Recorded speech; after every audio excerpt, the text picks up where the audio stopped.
We know just from our drivers, most areas, we could pretty much tag every home in those areas.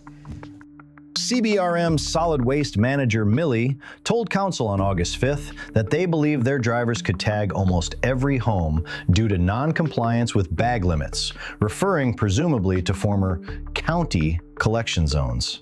The meeting had the objective for solid waste to double their hiring estimates from 8 to 16 for trash collection, but focused heavily on pointing fingers at residents being non-compliant with bag limits and essentially suggesting that contractors were not rejecting or tagging when there were issues. I want to briefly showcase what the primary problem was for failures in garbage collection in their memo to the council prior to the meeting.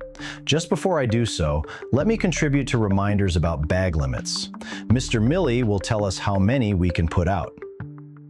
That's because the allowance is 5. 1 black, 4 clear. I know you guys are all aware of that. That is not happening in our rural areas. Lack of staffing depth, aka we told you 8, now we need 16. And the meeting redirected councilors' focus heavily to compliance. The tone became heavily insinuative that it was a leading cause for service failures. Granted, the memo also refers to resident confusion regarding collection requirements and new collection practices as factors in service quality issues. Following those conversations, I got a lot of calls as well about this quote-unquote new bylaw, where you can have 1 black bag and 4 clear bags. That new bylaw is over 20 years old. That was, I think, revisited in 2003 for the last time. That's not new. We're hearing about the regulations and the mandates from government that we have to reduce waste, reduce waste, reduce waste. It's not going to get more lenient. It's only going to get more strict. We're all well aware of that. By taking control in-house, we have a better opportunity to take a handle on that. Councillor Erlene McMullen seems shocked that some residents calling her felt that bag restrictions were new despite being in place for decades.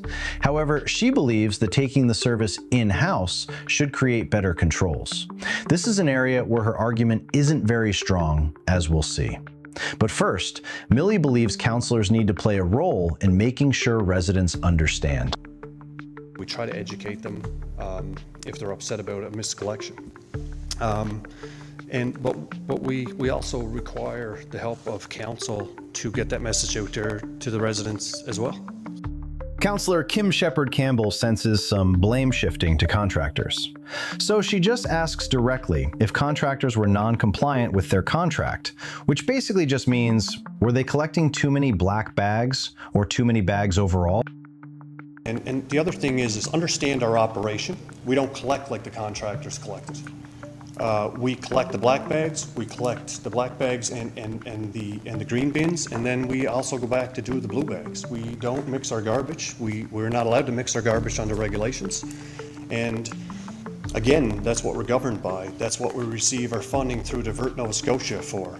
So to say our operation is skewed, maybe it's just that we're turning our operation around to the way that it always should have been, and the way that it has been in our bylaw for the past 2 decades that we weren't following. And is that the fault of a contractor?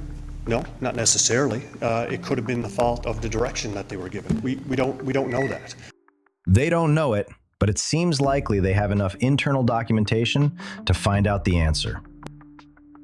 We're going around here saying that the contractors weren't compliant.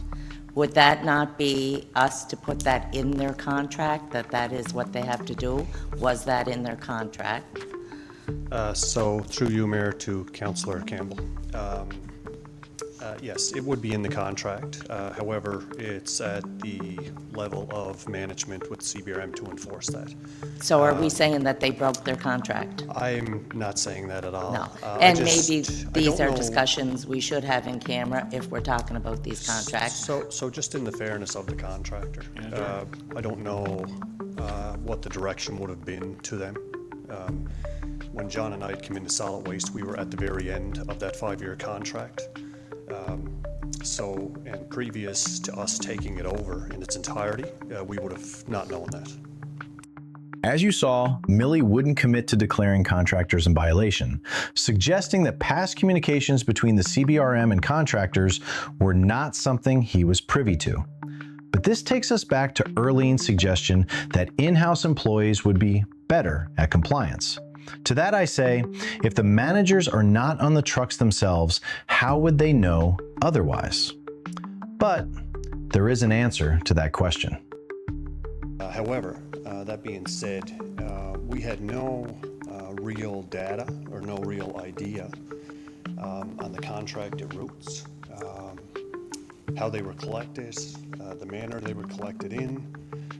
So now that we had 3 to 4 months doing that, it gives us real-time data.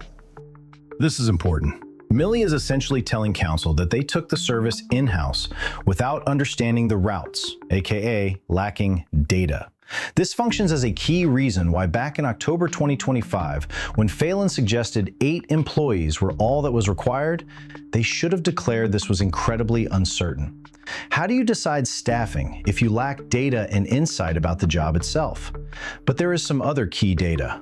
Every dump load brought to waste management for every truck is weighed, and it has been for a long time.